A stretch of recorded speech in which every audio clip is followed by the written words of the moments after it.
Good morning అండి. పనసాకులతోటి ఎప్పుడు ఇడ్లీ పెట్టలేదు.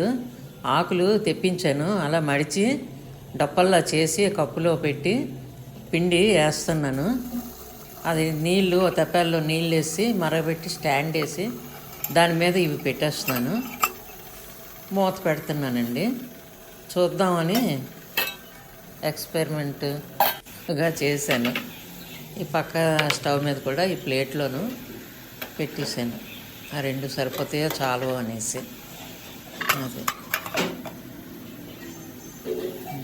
ఇప్పుడు మూత తీసి చూశానండి, ఉడికిపోయాయి. చేత్తోటి తట్టి చూశాను, ఉడికిపోయాయి బాగానే. ఒక్క 2 నిమిషాలు ఇంకా ఉంచుదాము అని అనిపించి ఉంచాను. అయిపోయిందండి.